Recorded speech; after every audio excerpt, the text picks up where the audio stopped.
Hello, my name is Jeff Stidham, and I'm the 13th Judicial Circuit's Public Information Officer. I'm here with Circuit Judge Susan Sexton, who after 25 years on the bench is stepping down August 31st. Judge Sexton was the first woman elected to the circuit bench in Hillsborough County, and at the time, in 1987, was the youngest judge then serving. I'd like to start, Judge, by asking you why you've decided to hang up the robe and what you plan to do next. Well, I decided to hang up my robe just because I thought the time was right for me.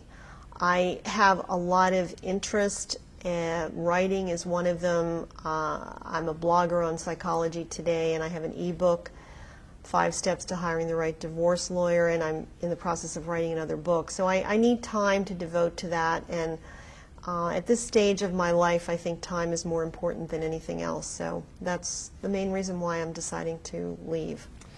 Talk to me a bit, if you would, Judge, about the changes that you've seen during your time on the bench.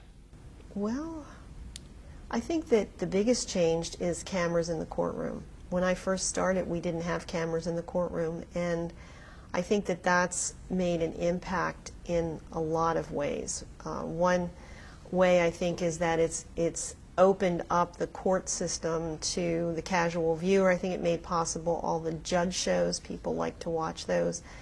But I think there is a downside to that. I think it takes a little bit of the formality out of our courts, state court system. Federal courts do not allow cameras in the courtroom, and I think for that reason they have more of a formal atmosphere. So there's positives and negatives to everything, but I think that that's been one of the biggest changes I've seen.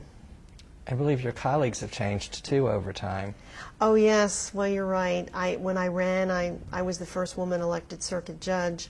And after I ran, after a few years, there became a lot more women running for judge. And I don't know what percentage I think we might be 35–40% of the judiciary at this point. So that was a big change. Judges are charged with making difficult decisions in complex cases. Sometimes, no matter how you rule, you're going to face criticism. Is that just the nature of the beast?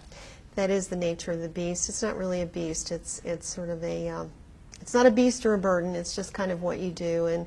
And I think you just have to make the call. And if it is, I mean, sometimes it can be frustrating because if you make the call and the public sees it a certain way, they're never going to be convinced that you made the right call. But that's just part of what your job description is, if you will. You listen to what's brought in front of you, you hope that you know the law, and you make the call. Judge, you have worked in almost every division of this court system. Can you tell me about some of your accomplishments in those divisions, perhaps what you're most proud of?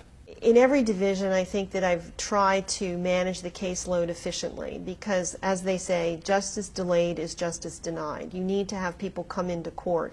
So it's important to be on top of your caseload. As far as a significant change, I think that occurred when I was in the guardianship division, which guardianship is a unique area for a judge. Usually you wait for the case to be brought to you and you make the call. In guardianship, people are placed under guardianship because they have dementia problems and they don't have any family to take care of them. And the court has a duty to make sure that they are, in fact, being protected. And it was difficult without funds or resources to do that. So when I started the Elder Justice Center, that was the administrative component to try to deal with that situation.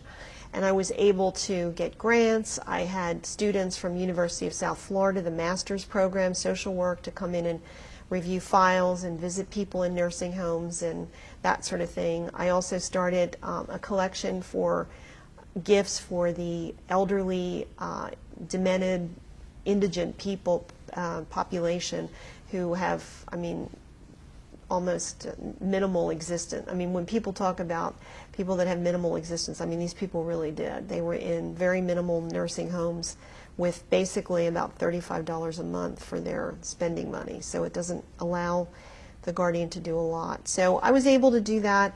I think it's ongoing. In fact, I had lunch with some of the people that I first worked with the other day, and they're still committed. So I feel like that's a significant thing that I did that hopefully will carry on.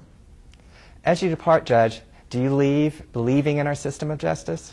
Yes, I was fortunate to work with a bunch of international groups, and I'll never forget when I had a group of journalists come to our court system, and we were all kind of had a round table. I had some judges, some reporters, and we had a round table, and I'll never forget this reporter from Chad posed the question to us, what happens when you write something negative about an important person? He had done that and was imprisoned in his country for 3 months for writing something. And afterwards, we were talking, some of the judges, and I said, I mean, whenever you think you weren't treated fairly in the press, or the press is this, the press is that, we have to remember this, because without that component, who knows what would happen. And so our system of justice, people criticize, yes, whatever, but I mean, I think it is the best system in the world, and I've been fortunate to be able to go to a lot of different countries and know about their systems, and I'll take ours any day. Thank you, Judge Sexton, and good luck. Thank you, Jeff.